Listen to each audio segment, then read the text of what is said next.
Hello, Surabhi किचनमध्ये तुमचं स्वागत आहे। आज आपण हळदीचा चिकन रस्सा बनवणार आहे। हळदीचा रस्सा हा लहान मुलांना, मोठे माणसं किंवा आजारी कोण असेल त्यांना हा पौष्टिक आहे। चला त्यासाठी लागणारे साहित्य बघूया। इथे चिकन घेतलेलं आहे अर्धा किलो, कांदा घेतला आहे एक बारीक कापून, टोमॅटो घेतलेला आहे अर्धाच घेतलेला आहे मी टोमॅटो कापून बारीक, मिरची बारीक कापून घेतले, आलं लसूण ठेचून घेतलेला आहे, कोथिंबीर, हळद, मीठ, चिकन मसाला, हिंग, तेजपत्ता, राई, जिरे। आता इथे मी एक भांडं घेतलेलं आहे, ते गरम झालेलं आहे, त्याच्यात आपण तेल टाकून घेऊया।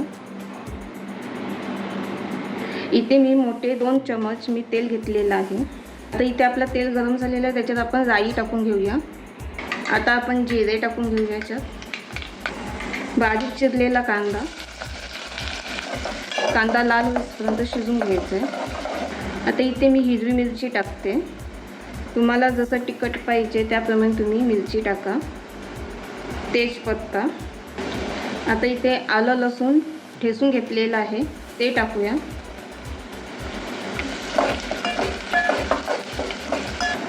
आता इथे टोमॅटो टाकून घेऊया। आता इथे आपला टोमॅटो शिजलेला आहे, त्याच्यात हिंग,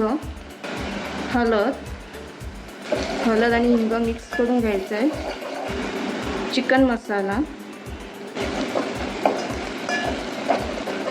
आता आपण त्याच्यात चिकन टाकून घेऊया।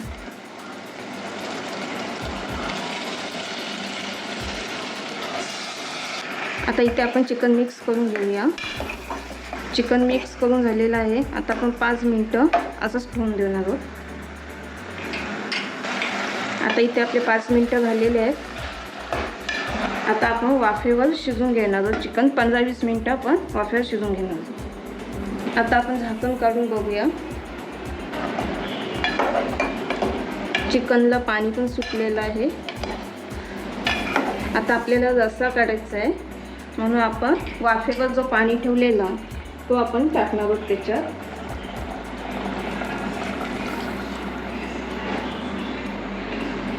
परत झाकण ठेवायचं आहे वाफेवर।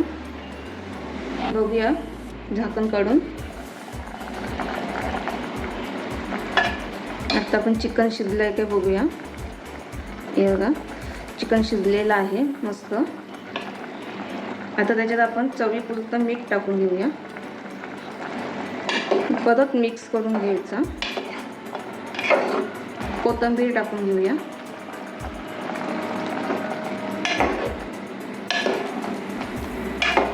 मीठ टाकलंय म्हणून आता आपण 5 मिनिटं ठेवणार आहोत। आता इथे हळदीचं चिकन रस्सा झालेला आहे। तुम्हाला ही रेसिपी आवडली असेल तर लाईक करा, शेअर करा, कमेंट करा, सबस्क्राईब करा।